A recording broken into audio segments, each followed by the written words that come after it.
I'm here following Dortmund's shocking exit in the Champions League following their 4-1 defeat against Atalanta. I didn't expect this, not one bit whatsoever. I was sitting in the bar quite calm that we would win or go through on aggregate in some fashion. And when I saw it was 2-0, then I could tell, then the alarm bells started ringing and I knew, okay, this has got to be taken serious. Dortmund showing no intention whatsoever to win, and that was the difference maker. And Dortmund have to face the consequences and pay the price. And yes, Dortmund had chances, but quite honestly, if you only start playing football when you're down 3-0, what's the point of showing up to the fixture anyway? Very lethargic. Atalanta wanted him more, and congratulations to them. But yet again, it's just so frustrating because this Dortmund team, a lot of people will disagree with me on this, but this Dortmund team have the potential is sky high in terms of the players when they play as a team. But yet, internationally this season, they have been dismantled by some very mediocre teams. Juventus, Bodo Glimt, and now Atalanta. And Dortmund should be beating these teams. Dortmund should be, on paper, they should be competing with the Dortmund team of 2023, 2024. That's how good they were. But yet now they've got knocked out of the Champions League for the first time, I think, not even round of 16 since, I don't know, 20-something. So it's a shocker. And yeah, now you have the Bundesliga to focus on.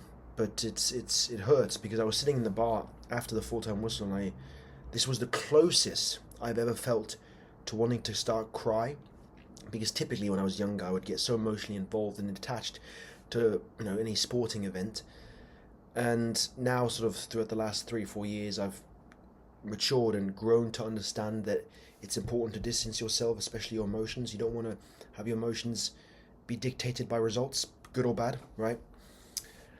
Because it often leads to a chain reaction of just you doing bad things, watching TV, eating junk food, stuff like that.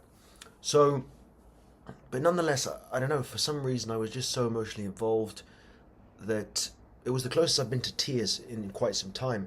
And that's telling, just because I believed in this Dortmund team and I understood that, Champions League, anything's possible, and Dortmund have showed that. Now, obviously, Bundesliga at the goal, second place. It's tough to see where this Dortmund team go from here, obviously, knowing that certain individuals will depart, and there will be a lot of question marks around Kovac's future. As of right now, I'd say keep him, hold on to him, but with tendency to sort of throw him out if results don't turn out to go into our favour. Just because Champions League was very underwhelming and we seem mediocre with it. There's no genuine ambition to do better. Aside from Schlotterbeck, aside from maybe Waldemar Anton, I haven't seen somebody as outspoken as the two of them wanting to push for the title, wanting to do well. And it's been a mentality problem ever since Jurgen Klopp departed, something that Marco Reus was heavily criticised for. And it's the truth. The ambition for Dortmund hasn't been there since Klopp, maybe since Tuchel even departed. So you can't really go far with zero ambition.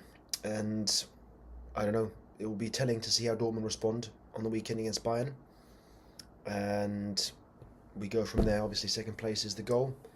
And Dortmund should get second place given the circumstances. And yeah, very underwhelming because, whatever the goals were set out to be before the season, you can see that they've failed in all metrics so far, aside from the Bundesliga. Got knocked out in the DFB-Pokal in the round of 16 against Leverkusen. Lost in the Champions League, not even in the round of 16. And yes, you have the Bundesliga, the domestic league, to kind of back up that argument. But yet again, the Champions League has been historically, the last 8 years, has been the tournament that's kind of saved your season. Now you really have nothing to show for. So it's disappointing, and yeah, I think it needs to get worse before it can get better. So we'll see where Dortmund goes from here. Not particularly optimistic, as I had called out in various videos that it was difficult to see a Dortmund team that really showed intention and true intention of wanting to win. And yes, we've been on the fortunate side of results. That has kind of overshadowed this season's problems. So it's difficult, it's sad, and it's frustrating for sure as a fan.